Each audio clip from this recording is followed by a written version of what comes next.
রবিবার দিন সবাই ছুটি পায়, আমার বরের ছুটি, আমার ছেলেদের স্কুল ছুটি, সবাই ছুটি, কিন্তু আমাদের না গৃহবধূদের কোনো ছুটি থাকে না গো, জানো। সেই রান্না করো, সবাইকে দাও, সবার জন্য খেয়াল করো, চিন্তা করো। তো আজকে রবিবারের দিন করেছিলাম, ভাবলাম ভালো ভালো একটু খাওয়াতে হয় না রোববার দিনটা, নিজেও খাবো সবাইকেও খাওয়াবো। তো চিকেনের কারি করেছিলাম, বেগুনি করেছিলাম, আলুনি করেছিলাম, আর হচ্ছে এগ চিকেন ফ্রাইড রাইস করেছিলাম। এখানে দেখো চিকেনটা বড় বড় করে কেটে আনা হয়েছে, আমি আমার মতন করে কেটে নেবো। আর ওখানে যে চিকেনগুলো দেখছো, একটা কারি হবে, একটা তুলে রাখা হবে, এই সব একসঙ্গে আনা হয়েছে। এখানে গাজর, ক্যাপসিকাম, বিনস সব দিদি কেটে রেখে দিয়েছিল। এখানে পেঁয়াজ, আর এখানে 5টা ডিম আছে, সেই জন্য এবারে এবার দেখো চিকেনটাকে ঠিক ছোটো ছোটো করে কেটে নিয়েছি। এইবারে এই যে তেলটা কেন দেখছো এরকম, তেলটার মধ্যে আমি চিকেনের আলুটা আমি ভেজে নিয়েছিলাম, সেই জন্য আমি আলুটা ভেজে তুলে নিয়েছি। তো কী করবো, ওই তেলটার মধ্যে চিকেনটা ভেজে নিই।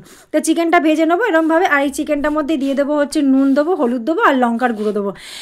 তো এই না যখন ভাজা হয়ে যাবে, এই চিকেনটা খেতে কিন্তু হেভি লাগে। আমি তো একটা দুটো খেয়ে নিয়েছি। তো দেখো সত্যি কথা বলতে আমাদের তো কোনো ছুটি থাকে না, আমাদের রেগুলার, আমাদের এই সত্যি কথা বলতে সবার চিন্তা করা, সবাই কি খাবে না খাবে, সেই একটা। আচ্ছা চিকেনগুলো তুলে নিলাম, নিয়ে এবারে হচ্ছে ডিমগুলোটা আমি সব ডিম একসঙ্গে ভেঙে রেখেছিলাম, দিয়ে এবারে কড়াইতে ডিমগুলো সব ভেজে নিচ্ছি ওই তেলটার মধ্যে। ডিমটা ওই তুমি যদি শুধু খাও না ভালো লাগবে, মশলা সব দেওয়া ছিল না, হলুদ, লঙ্কা গুঁড়ো আর নুন। আচ্ছা এইবারে আমি ডিমটা নামিয়ে রেখে দিয়েছি, ডিমটা আমার ভাজা হয়ে গেছে।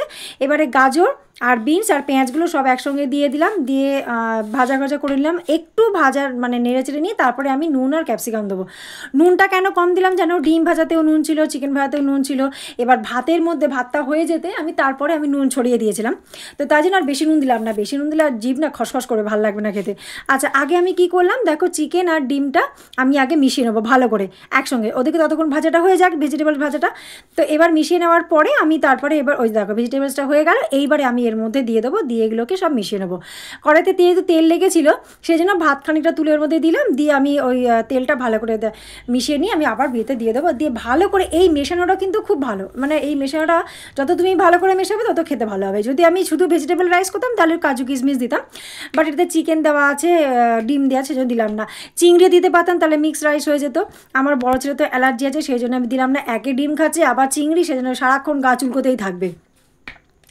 তো এই হয়ে গেল হচ্ছে ফ্রাইড রাইস। আর বেগুনিটা আমার তো ছেলেদের দিই না, মানে ছেলেরা খায় না বেগুনটাই দিই না ওদের সেই জন্য আলুনি করেছি, বেগুনি আলুনি, আর হচ্ছে আমি নাম দিয়েছি আলুনি, জানো তো, সেই জন্য।